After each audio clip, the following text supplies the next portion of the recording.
Yemen की राजधानी सना में अपनी जिंदगी और मौत के बीच जूझ रही केरल की नर्स निमिषा प्रिया को बड़ा झटका लगा है। जी हां, उनकी सजा बदली नहीं गई है और ना ही माफी मिली है। दरअसल तलाल अब्दो मेहदी के भाई निमिषा को ब्लड मनी लेकर माफ करने से साफ इनकार कर चुके हैं।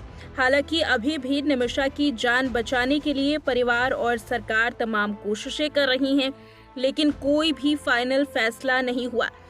16 जुलाई को निमिषा को सजाए मौत देनी थी, लेकिन भारत सरकार उसे बचाने की पूरी कोशिश कर रही है। फिलहाल के लिए सजा टाल दी गई है। नर्स का परिवार तलाल के भाई से संपर्क में है और ब्लड मनी के जरिए अपनी बेटी की जान बचाने की हर संभव कोशिश कर रहा है, लेकिन एक बार फिर से बड़ा झटका लगा है। पीड़ित परिवार ने ब्लड मनी लेने से इनकार कर दिया है। भारत सरकार ब्लड मनी के तौर पर 8.5 करोड़ रुपए पीड़ित परिवार को देने का ऑफर सामने ला चुकी है, लेकिन इसके बावजूद पीड़ित परिवार ने इसे साफ तौर पर इनकार कर दिया है। भले ही इसमें देरी क्यों ना हो, लेकिन परिवार को खून के बदले खून ही चाहिए। तलाल के भाई अब्दो फतह मेहदी ने BBC अरबी से बात की और ये मांग की है कि उन्हें इसमें सजा ही चाहिए। परिवार इसमें किसास की मांग कर रहा है। ये इस्लामिक कानून शब्द है जो बदले की कार्रवाई या प्रतिशोध के रूप में न्याय का सिद्धांत रखता है।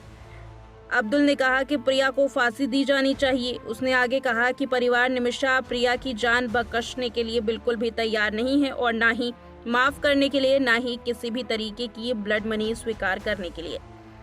वहीं पिछले 5 सालों में निमिषा की जिंदगी बचाने की कोशिश में लगे सोशल वर्कर सैमुअल जेरोम ने कहा कि यमन सरकार पूरी तरह से दयालु रही है, लेकिन हमें तलाल के परिवार की पीड़ा को समझना होगा। उनका विश्वास जीतने के लिए और निमिषा को माफी दिलवाने के लिए भारत और यमन की सरकार के बीच में बातचीत जारी है।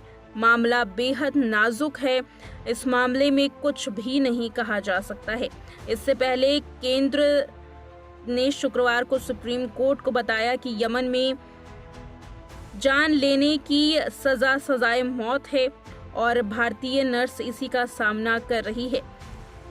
आपको बताते चले कि इस मामले में लगातार तूल पकड़ लिया है और अब जल्द से जल्द पीड़ित परिवार सजा की मांग निमिषा प्रिया की कर रहा है। हालांकि फांसी को टाल दिया गया, लेकिन अब ये बेहद मुश्किल है क्योंकि एक बार फिर से निमिषा को बड़ा झटका पीड़ित परिवार की ओर से मिला है और साथ ही भारतीय सरकार को भी।